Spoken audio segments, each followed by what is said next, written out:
Cabinet की बैठक खत्म, अग्निवीरों को मिली बड़ी सौगात, कई अहम प्रस्तावों पर लगी मुहर। एनडीए सरकार के पूरे हुए 11 साल, कार्यकाल पूरा होने पर ब्रजेश पाठक का बयान, कहा 2047 तक विकसित राष्ट्र बनेगा भारत। बदायूं में किसान संवाद कार्यक्रम आयोजित, विशेषज्ञों ने किसानों से किया संवाद, वैज्ञानिकों ने दी आधुनिक खेती की जानकारी। ललितपुर जेल में वीआईपी सुविधा मामला, 3 जेलकर्मी किए गए सस्पेंड। नमस्कार, आज की खबर देख रहे हैं आप, मैं हूं आपके साथ यशस्वी पाठक। आइए दिखाते हैं आपको उत्तर प्रदेश की अहम खबरें। उत्तर प्रदेश की योगी सरकार की कैबिनेट बैठक लोक भवन में संपन्न हुई। मुख्यमंत्री योगी आदित्यनाथ की अध्यक्षता में होने वाली इस बैठक में कई महत्वपूर्ण प्रस्तावों पर चर्चा के बाद उन पर मंजूरी दी गई, जिसमें 10 अहम प्रस्तावों पर कैबिनेट की मुहर लगाई गई। सबसे खास फैसला अग्निवीरों को लेकर रहा, जिसमें तय हुआ कि रिटायर होने वाले अग्निवीरों को यूपी पुलिस और पैक में 20% आरक्षण मिलेगा। प्रधानमंत्री नरेंद्र मोदी जी की अगुवाई में भारतवर्ष ने बहुत अभूतपूर्व प्रगति हासिल की है।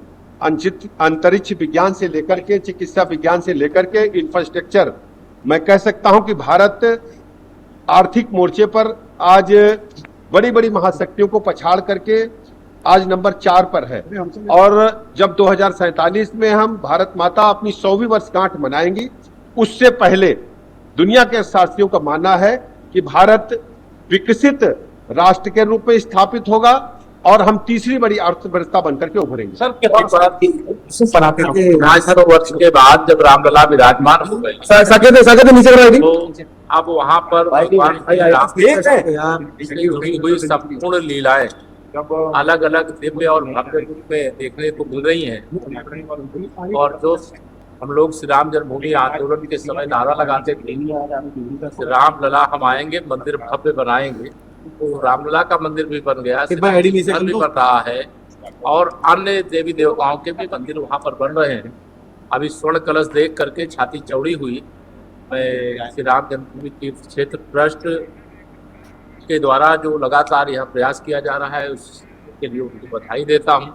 और समस्त राम भक्त, चाहे वह प्रदेश के, देश के, दुनिया के किसी कोने में हो, आज अयोध्या का जो वैभव है भगवान श्री राम की जन्मभूमि और उससे संबंधित क्षेत्र का, उसको देख करके आनंदित है, प्रसन्नचित है और यह लगातार आनंद बढ़ता रहेगा। सर, सलमान खुर्शीद ने अपनी नसीहत दी है कि देश पहले। खुर्शीद जी ने अगर ये कहा है तो उनको धन्यवाद है। और श्री राहुल गांधी जी को, श्री मल्लिकार्जुन खड़गे जी को और कांग्रेस के जो पाकिस्तान परस्त नेता हैं, उनको उनकी बात को सुनना चाहिए, समझना चाहिए कि देश पहले है, व्यक्ति पहले नहीं है, दल पहले नहीं है। और जो सर्वदलीय सांसदों का प्रतिनिधिमंडल दुनिया के अलग अलग देशों में जाके भारत का पक्ष रखा और पाकिस्तान के जो आतंकवादियों को पैदा करने की फैक्ट्री चलाने, छद्म युद्ध चलाने का जो प्रयास था, उसकी पोल खोलने का काम किया, उन सभी सांसदों का अभिनंदन। सर, अपनी सरकार के और 11 वर्षों में सभी क्षेत्रों में एक ठीक है बहुत बड़ी उपलब्धियां हासिल की हैं।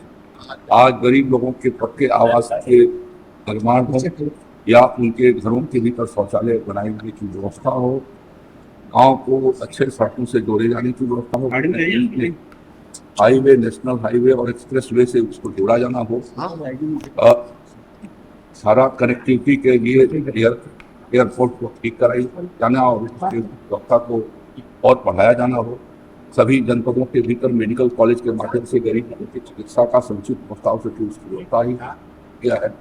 इसी के साथ एम्स और IIM की संख्या को बढ़ा करके कुशल लोगों की तैयारी कैसे हो सके और एक विकसित भारत का निर्माण हो सके, उस दृष्टि से जो प्रयास किए हैं वह प्रयास अपने में एक अभूतपूर्व कीर्तिमान है। और इस नाते हम सभी गौरवान्वित हैं कि हमको ऐसे प्रधानमंत्री मिले जिनके कार्यकाल में हमारा देश 11वीं अर्थव्यवस्था से 4थी अर्थव्यवस्था से, दुनिया की 11वीं अर्थव्यवस्था से आज वो 4थी अर्थव्यवस्था हो गया है। और उनके आने के बाद लोगों की आमदनी 2 गुना से ज़्यादा बढ़ी है। तो इसके लिए मैं प्रधानमंत्री को बधाई भी देता हूँ और इस अभियान के पूरी ताकत के साथ वो में जाएंगे जनता के बीच में। पीएम मोदी और केंद्र में एनडीए की सरकार को 11 साल पूरे हो गए हैं, जिसे लेकर उत्तर प्रदेश के उप मुख्यमंत्री ब्रजेश पाठक की प्रतिक्रिया सामने आई है। उप मुख्यमंत्री ने केंद्र में एनडीए सरकार के 11 वर्ष का कार्यकाल पूरा होने पर कहा कि प्रधानमंत्री नरेंद्र मोदी की अगुवाई में भारतवर्ष ने बहुत अभूतपूर्व प्रगति हासिल की है। भारत आर्थिक मोर्चे पर आज बड़ी बड़ी महाशक्तियों को पछाड़कर नंबर 4 पर है। भारत विकसित राष्ट्र के रूप में स्थापित होगा और हम तीसरी सबसे बड़ी अर्थव्यवस्था बनकर उभरेंगे। प्रधानमंत्री नरेंद्र मोदी जी की अगुवाई में भारतवर्ष ने बहुत अभूतपूर्व प्रगति हासिल की है। अंतरिक्ष विज्ञान से लेकर के चिकित्सा विज्ञान से लेकर के इंफ्रास्ट्रक्चर, मैं कह सकता हूं कि भारत आर्थिक मोर्चे पर आज बड़ी बड़ी महाशक्तियों को पछाड़ करके आज नंबर 4 पर है। और जब 2047 में हम भारत माता अपनी 100वीं वर्षगांठ मनाएंगी, उससे पहले दुनिया के अर्थशास्त्रियों का मानना है कि भारत विकसित राष्ट्र के रूप में स्थापित होगा और हम तीसरी बड़ी अर्थव्यवस्था बनकर के उभरेंगे। खबर बदायूं से है, जहां विकसित कृषि संकल्प अभियान के तहत सहसवान विकासखंड के गांव खितौरा भगवत में किसान संवाद कार्यक्रम आयोजित किया गया। कार्यक्रम में कृषि विभाग और कृषि विज्ञान केंद्र के विशेषज्ञों ने किसानों से सीधा संवाद किया। कृषि विज्ञान केंद्र बरेली के डॉक्टरों ने किसानों को प्राकृतिक खेती के फायदे समझाए और रासायनिक मुक्त खेती और जैविक उपायों पर जोर दिया। और क्या कुछ जानकारी दिया, आप भी सुनिए।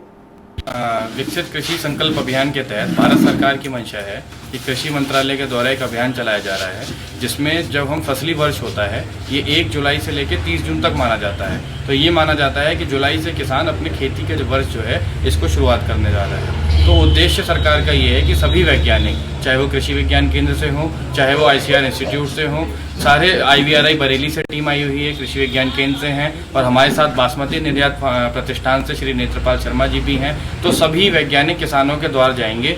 1.5 करोड़ से ज़्यादा किसानों को जागरूक करने का ये अभियान है। इसके तहत जो भी नवीनतम प्रजातियां हैं हमारे बीच की, जो भी नवीनतम तकनीक है, नई प्रजातियां, बचाव जो है बीमारियों का, कीड़े मकोड़े से बचाव है, फसल चक्र का सही चुनाव जो किसान भाई नहीं करते हैं, उन सभी के बारे में जागरूक करना और खेती को वैज्ञानिक रूप से करके अधिक से अधिक किसानों को लाभ पहुंचाने का उद्देश्य से हम सब इसी।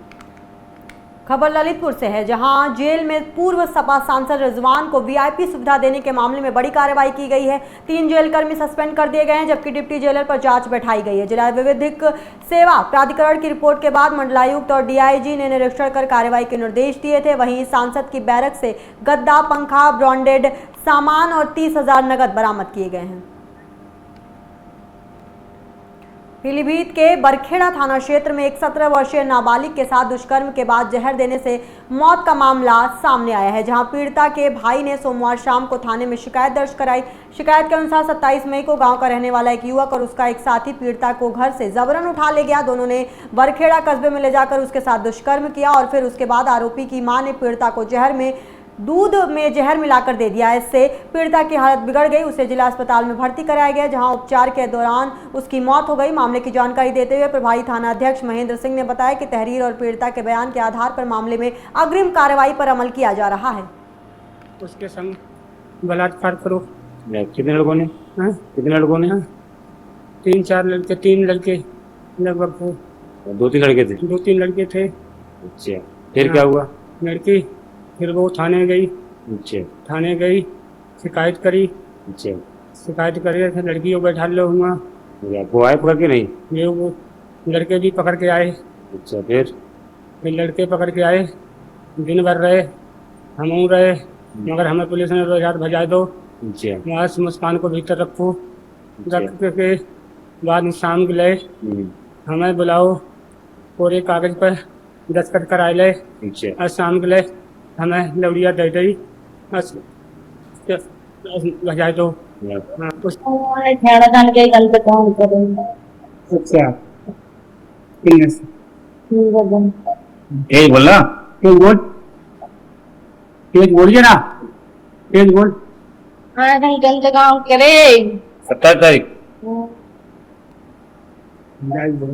घर है कि रात? अपने घर उतने? तेज बोल रहा? तेज बोल, तेज बोल। तेज बस आप सच सच बताओ। पुराना मादन गलत काम करे घर आए।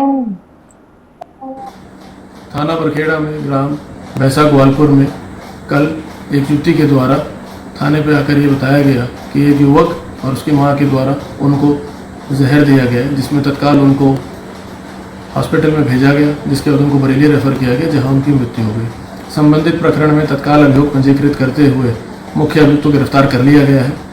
उक्त प्रकरण में 27 मई को उक्त युवती के पिता द्वारा थाने पे ये बताया गया था कि युवक और युवती के बीच में झगड़ा हुआ था, जिसके संबंध में उनके द्वारा एप्लीकेशन जब दी गई थी, तत्काल उस युवक को और उसके एक साथी को थाने पर बुलाया गया था और पुलिस कस्टडी में प्रिवेंटिव एक्शन के अंतर्गत उनके विरुद्ध कार्रवाई करी गई थी।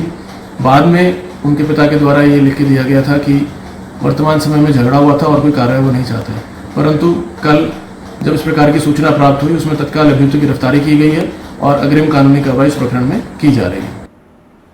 आगरा के सिकंदरा थाना क्षेत्र के बाईपुर गांव के पास यमुना नदी में नहाते समय बड़ा हादसा हो गया। इस हादसे में 4 किशोरियों की मौत हो गई, जबकि 2 की बचा लिया गया। दरअसल 6 किशोरियां यमुना नदी में नहाने गई थीं और नहाते समय सभी किशोरियों को यमुना नदी में डूब गई। बच्चियों की मौत से कोहराम मच गया। गोताखोरों की मदद से यमुना नदी से शव निकाले गए। वहीं घटना की सूचना मिलने पर पुलिस मौके पर पहुंची, साथ ही एसीपी और डीएसपी भी पहुंचे और मामले की जांच पड़ताल में पुलिस जुट गई। गोताखोरों ने सभी बच्चियों को बाहर निकाला, जिसमें 2 लड़कियों को सीपीआर देकर बचा लिया गया, जिन्हें इलाज के लिए अस्पताल में भर्ती कराया गया। मृतकों में से एक लड़की की 5 तारीख को शादी होने वाली थी।